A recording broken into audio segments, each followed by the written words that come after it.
1 जुलाई 2024 से भारत में 163 साल पुराने 1860 के भारतीय दंड संहिता के अंग्रेजों के कानूनों को खत्म करके नए कानून अंग्रेजों की जगह पर मोदी सरकार ने भारतीय न्याय संहिता 2023 के नाम से शुरू कर दी है।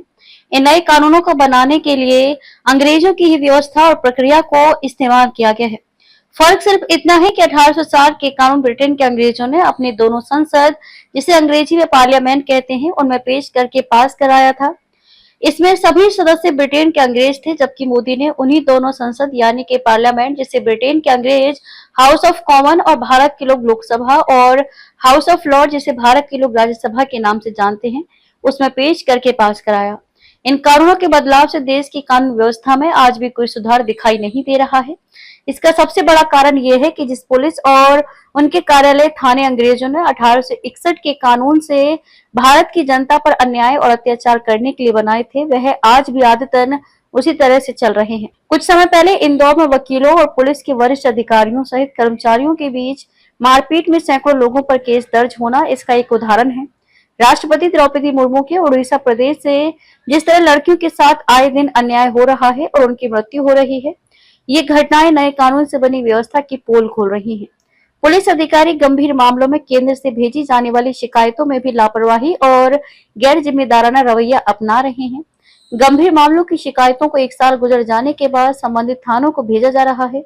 संबंधित थानों से शिकायतकर्ता को फोन लगाने के बाद थाना प्रभारी के पदस्थ न होने या कोई अन्य बहाना बनाकर टाला जा रहा है। 1 जुलाई 2024 के बाद भी पुलिस अधिकारी और कर्मचारी शासन में बैठे नेताओं के इशारे मात्र पर तो सर पर दौड़ने लगते हैं, जबकि देश हित जनहित के काम करने वाले प्रमुख व्यक्तियों द्वारा की गई शिकायतों के मामले में 1 साल बाद भी गंभीरता नहीं दिखाती। मोदी सरकार को देश के सभी थानों के बाहर एक बोर्ड लगा देने का कानून और बना देना चाहिए, जिसमें ये लिखा हो या तो वह व्यक्ति थाने में FIR दर्ज कराने आए जो व्यक्ति विधायक या सांसद की सिफारिश लेकर आया है, या फिर रिश्वत के पैसे साथ लेकर आया है।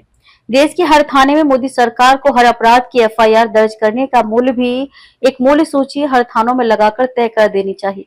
इससे भारत की जनता बार बार थानों के चक्कर काट कर परेशान नहीं होगी। दूसरा, जो व्यक्ति न्याय मांगने थाने जाएगा, उससे रिश्वत या विधायक और सांसदों की सिफारिश न होने के कारण अन्याय नहीं होगा। इससे भारत की जनता या तो थाने जाएगी नहीं, और यदि जाएगी तो थानों में न्याय की कीमत लेकर या विधायक या सांसद की सिफारिश लेकर जाएगी।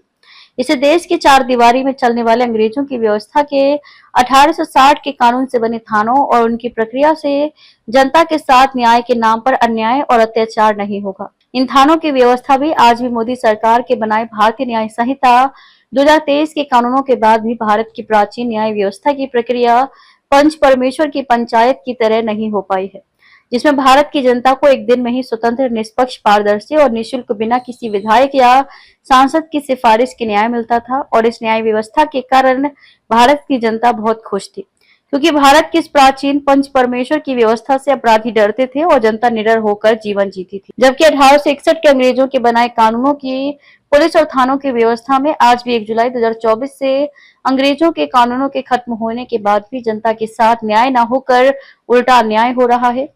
जनता आज भी पुलिस और थानों से डरती है और अपराधी थानों को अपने बाप की जागीर समझते हैं, ऐसा इतिहास के जानकार सूत्र बता रहे हैं। खबर को शेयर फॉरवर्ड कर पूरे विश्व में पहुंचाकर विश्व गुरु भारत में सहयोगी बनकर बिना वर्दी के सैनिकों की तरह आप भी अपना कर्तव्य निभाइए। देश और दुनिया की ताजा और विशेष खबरों के लिए देखते रहिए सैनिक रचना न्यूज चैनल। नमस्कार।